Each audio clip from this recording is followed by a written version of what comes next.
Hello students, মই তোমালোকৰ কাৰণে লৈ আনিছো আজি এপিসোড নম্বৰ 4 অফ সিজন 1 সিৰিজ কি চলি আছে তোমালোকে জানা নীট এণ্ড এনসিআৰটি চলি আছে যিবিলাক ষ্টুডেণ্টে আগৰ এপিসোডবিলাক চোৱা নাই প্লিজ তোমালোকে চাই ল'বা কাৰণ আমি ইয়াতে এনালাইসিস কৰি আছো যে 2019 ৰ জুলজিত কিমান কোৱেশ্চন এনসিআৰটিৰ পৰা আহিছিল আৰু কিমান কোৱেশ্চন এনসিআৰটি বাহিৰৰ পৰা আহিছিল কাৰণ এই এনালাইসিসটোৱে আমাক হেল্প কৰে এটা স্মাৰ্ট এক্সাম ওৰিয়েন্টেড ষ্টাডিৰ কাৰণে चलो बेसिक कथा नापाती आज फर्स्ट क्वेश्चन तो स्टार्ट करो फर्स्ट क्वेश्चन तो whole match the following hormones with the respective disease आमी लास्ट एपिसोड तो मिसमैच टाइपर क्वेश्चन पाइसिलो और तेतिया मैं मेंशन কৰিছিলো যে मिसमैच टाइपर क्वेश्चन তোমালকে আগলৈ পাবা এনেকা क्वेश्चन 5-6টা মান আহে নেটত আচ্ছা আৰু মিসম্যাচ টাইপৰ কোৱেশ্চনত তোমালকে যদি একদম ম্যানুয়ালি কৰিব যোৱা তেতিয়ালে তোমালকৰ টাইম বেছি লাগিব সো তোমালকে অপশনৰ পৰা আনসাৰ উলিয়াব কাৰণে ট্ৰাই কৰিবা তেতিয়া জলদি হ'ব এনিৱে আমি এটা চাব লাগে কি আমি চাব লাগে যে আমাৰ এনসিআৰটিত এই অপশন বিলাকৰ ম্যাচ কৰিব পাৰাকে এনসিআৰটি প্ৰপাৰ আৰু সাফিশিয়েন্ট ডাটা আছে না নাই চলো তো ইয়াতে কি দিছে মিসম্যাচ কৰিব দিছে ডিফাৰেন্ট হৰমোনস আৰু তাৰ ডিজিজ বিলাক তো হৰমোনছৰ কথা কোনটো চ্যাপ্টাৰ আছে তোমালকে জানা কেমিক্যাল কন্ট্ৰোল এণ্ড কোঅৰ্ডিনেশন তো ক্লাস 11 ৰ এনসিআৰটিত क्लास 11 और एनसीआर आमी যদি पेज नंबर 334 लेके जाऊँ पेज नंबर 334 আছে আমাৰ কি एंटी डाययूरेटिक हॉर्मोনৰ কথা আছে আৰু एंटी डाययूरेटिक हॉर्मोনৰ কাৰণে হোৱা ডায়াবেটিস ইনসিপিডাছৰ কথা আছে তো एंटी डाययूरेटिक हॉर्मोনৰ কাৰণে ডায়াবেটিস ইনসিপিডাছ হয় বুলি তোমালকে এই লেকচাৰটো পজ কৰি পেলাই চালে তোমালকে নিজে গম পাই যাবা অকন পজ কৰি পেলাই তোমালকে চাও পাৰা যদি ইচ্ছা কৰা এতিয়া ডায়াবেটিস ইনসিপিডাছৰ পাছত আমি কোৱেশ্চনটোত গৈ পেলাই আকৌ চাও কি আছে ডায়াবেটিস ইনসিপিডাছ ইয়াতে আছে তো ডায়াবেটিস ইনসিপিডাছ সবতকে আগতে মই কেলে দেখুৱালো কাৰণ এইপিনে আছে 4টা এইপিনে আছে 5টা এইপিনে কোনোবা এটা ডিজিজ আছে যোনটো আমাৰ ইয়াৰ লগত হৰমনৰ লগত ম্যাচ নকৰিব এক্সট্ৰা আছে আৰু হেতু হল ডায়াবেটিস ইনসিপিডাছ এতিয়া ডায়াবেটিস ইনসিপিডাছটো কিহৰ কাৰণে হয় বুলি গম পালো আমি एंटी डाययूरेटिक हॉर्मोन और ए ADH2 ইয়াতে অপশনত নাই তোমালকৰ এটু কলমত एंटी डाययूरेटिक हॉर्मोन নাই তো এটু এক্সট্ৰা আছে এতিয়া যদি এইখিনি আমাৰ জনা থাকে তেতিয়া হলে যত কৰবাত 2 ম্যাচত ইউজ কৰা হৈছে হেতু আমাৰ আনসাৰ হ'ব নোৱাৰে এতিয়া হেই পিনৰ পৰা চাব গলে আমি A টু ডিসকাৰ্ড কৰিব পাৰো এটু আনসাৰ হ'ব নোৱাৰে C টু ডিসকাৰ্ড কৰিব পাৰো D টু ডিসকাৰ্ড কৰিব পাৰো আৰু তেনেকৈ A B to A option আছে যত কি আছে ডায়াবেটিস ইনসিপিডাছ তো কাৰ লগত ম্যাচ কৰোৱা নাই তো হেই পিনৰ চাব গলে বি ইজ দা আনসাৰ এনসিআৰটি এটা ডিজিজৰ নাম জানিলেই কোৱেশ্চনটোৰ আনসাৰ কৰিব পৰাকে আছে হয়নে আচ্ছা আৰু যিকি নহয় আমি আকৌ চাও বাকিবোৰ ডিজিজ আছে না নাই চলো এটা এটাকে উলিয়াই দেখুৱাইছো মই তোমালোকক ইয়াতে কোৱেশ্চনটোত চোৱা ডায়াবেটিস মেলিটাছ আছে দেখিছা তোমালোকে এটো হল ডায়াবেটিস মেলিটাছ আৰু এটা ডায়াবেটিস যদি আমাৰ গম পালো অলৰেডি যে এন্টি ডায়ুৰেটিক হৰমনৰ কাৰণে হয় এটু ডায়াবেটিস দুইটা ডায়াবেটিস কোনবা এটাটো ইনসুলিনৰ কাৰণে হ'ব তো কমন সেন্সৰ কথা ডায়াবেটিস মেলিটাছ কিহৰ কাৰণে হ'ব ইনসুলিনৰ কাৰণে হ'ব তো এ কিহৰ লগত ম্যাচ হ'ব 5 ৰ লগত এ 5 ৰ লগত ম্যাচ হৈ পেলাই ইয়াতেও আছে আৰু ইয়াতেও আছে দুটা ডিজিজ হৈ গল ডায়াবেটিস মেলিটাছ তো তথাপি দেখুৱাই লওঁ এনসিআৰটিত আছে না নাই এনসিআৰটিত আছে ডায়াবেটিস মেলিটাছ আৰু সোৱা এইখিনি জাগাত ইনসুলিন হৰমনৰ কথাই কৈ থকা হৈছে তোমালকে আকৌ লেকচাৰটো পজ কৰি পেলাই চাই ল'ব পাৰা এতিয়া নেক্সট কি আছে চাওচোন নেক্সট আছে থাইৰয়েড গ্ল্যান্ডৰ কথা পেজ নম্বৰ 334 লৈকে আহিছো আমি একেই চ্যাপ্টাৰ এনসিআৰটি ক্লাস 11 তো থাইৰয়েড গ্ল্যান্ডত আছে গয়টাৰৰ কথা মেনশনড আছে আৰু ইয়াতে থাইৰয়েড গ্ল্যান্ডে তোমালকে জানা থাইৰক্সিন হৰমন বা থাইৰয়েড হৰমন বুলিও কয় ইয়াক সেক্ৰেট কৰে কিবা কাৰণে যদি থাইৰয়েড হৰমন সেক্ৰেশন কমি যায় তেতিয়া হলে কি ডিজিজ হয় আমাৰ গয়টাৰ হয় আৰু কি আছে এড্ৰিনাল গ্ল্যান্ডত আমি পঢ়িবলৈ পাম কিহৰ কথা Addison's disease Addison was the father of endocrinology কিন্তু তোমালোকক মই আকৌ কৈ দিওঁ Addison is not Thomas Alva Edison হেজন বেলেগ আছিল তেওঁৰ নামৰ স্পেলিংটো বেলেগ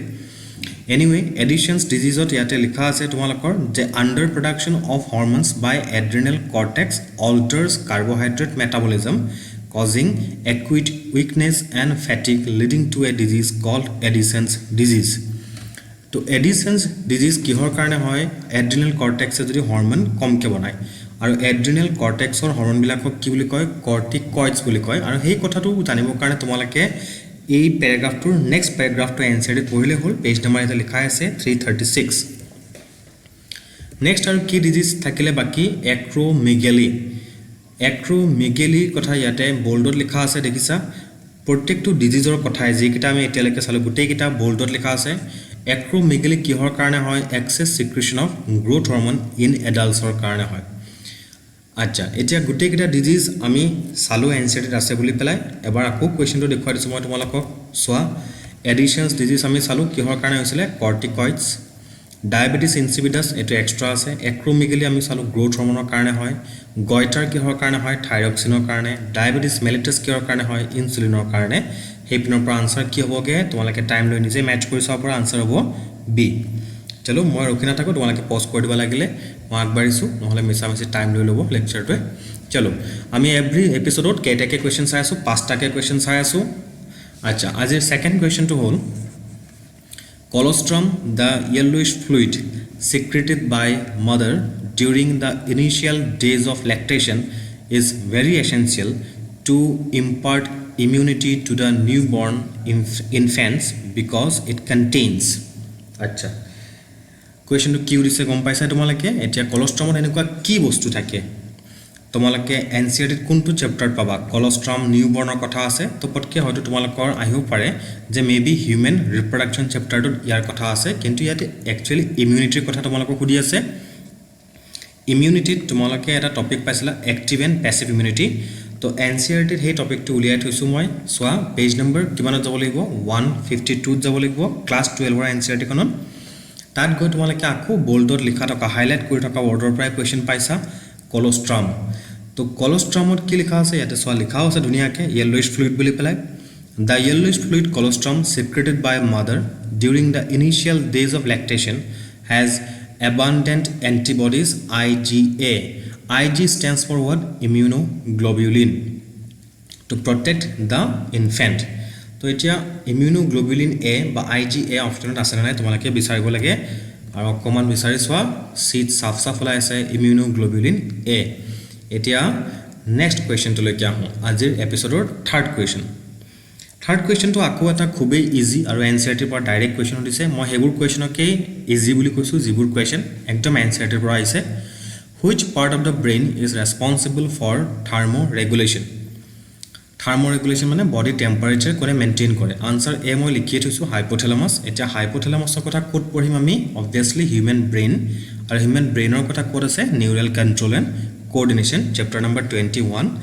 11 এনসিআৰটি তো ক্লাস 11 ৰ এনসিআৰটিত গৈ পেলাই পেজ নম্বৰ যদি 321 লৈকে যদি আমি আহো ইয়াৰ আকৌ সোৱা খুব বোল্ডত লিখা আছে হাইপোথ্যালামাস তাৰ পাছৰ নেক্সট সেন্টেন্সটো তোমালোকে সোৱা Hypothalamus contains a number of centers which control body temperature, urge for eating and drinking. Body temperature to ke ami ki koisu temperature mane therm tomalake jana thermochemistry porisa thermodynamics porisa hoine acha to body temperature regulation to ke ami ki koisu thermoregulation aru hypothalamus e thermoregulation kore boli NCERT mentioned ase thik तो next question तो लेके आहू यार पाছত আৰু এটাই question আছে so তোমালোকে quit নকৰিবা চাই থাকা তোমালোককে হেল্প কৰিব DNA precipitation out of a mixture of biomolecules can be achieved by treatment with question to কৰ পৰা দিছে ফাৰ্স্ট হেতু হবা question to কৰিছে biotechnology principles and processes এই চ্যাপ্টাৰটো মেবি তোমালোকৰ বহুতকে দিগদাৰ দিছে ক্লাস 12 তো 12 ৰ এই চ্যাপ্টাৰটো লৈকে আমি যাও আৰু গৈ পেলাই আমি উলিয়াব লাগে DNA precipitation ৰ কথা কোড মেনশন আছে মই উলিয়াই থৈ দিছো তোমালোকে একো কষ্ট কৰিব নালাগে তোমালোকে খালি সোৱা এনালাইসিস টু ধ্যান দি সোৱা যদি পেজ নম্বৰ 201 লৈকে তোমালোকে যোৱা পেজ নম্বৰ 201 ক্লাস 12 ৰ এনচিআৰটি খনত তাত তোমালোকে দেখিবা যে এটা প্ৰসেস আছে আইসোলেশন অফ জেনেটিক ম্যাটেৰিয়েল মানে ডিএনএ কথা কৈছে মেইনলি তো এটা সেলৰ পৰা বাকি সব বস্তুৰ পৰা ডিএনএ আমি কেনেকৈ আইসোলেট কৰিব পাৰো তো এই প্ৰসেসটো গুটেখিনি মই ডিসকাস কৰিব না যাও এজ ইউজুয়াল মই ডিসকাস কৰি আছো যে এনচিআৰটিত আমি সাফিশিয়েন্ট ডাটা পাও না নাপাও নিটৰ কোৱেশ্চন কৰিব কাৰণে তো এতিয়া এটোৰ লাষ্ট সেন্টেন্সটো সোৱা তোমালোকে লাষ্ট সেন্টেন্সটো লিখা আছে purified DNA ultimately precipitates out after the addition of chilled ethanol তো চিল্ড ইথানল দিলে DNA খিনি কি হৈ যাব প্ৰেচিপিটেট হৈ যাব তো DNA প্ৰেচিপিটেশ্যনৰ কথাই সুধিছে ইয়াতে তো সেই কাৰণে আনসাৰ কি হ'ব চিল্ড ইথানল হৈ গ'ল বাৰু এতিয়া নেক্সট আমি নেক্সট কুৱেশ্যনটো চাওঁ আচ্ছা এইটো হ'ল আজিৰ এপিসোডৰ লাষ্ট কুৱেশ্যন তো লাষ্ট কুৱেশ্যনটো ধ্যান দি চোৱা তোমালোকে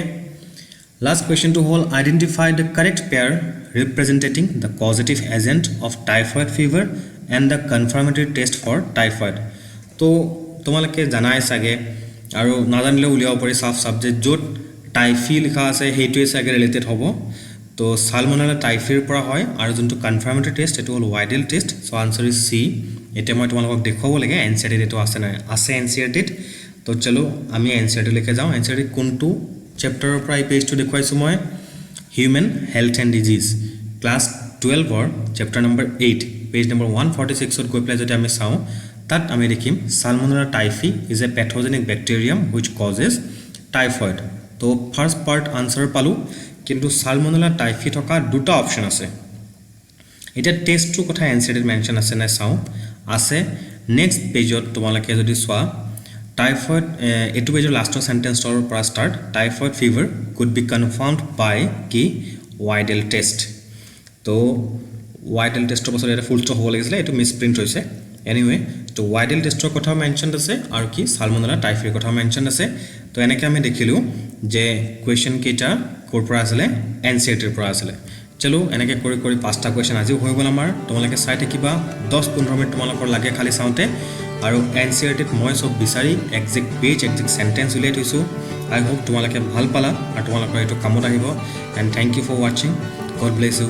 এণ্ড টেক কেয়াৰ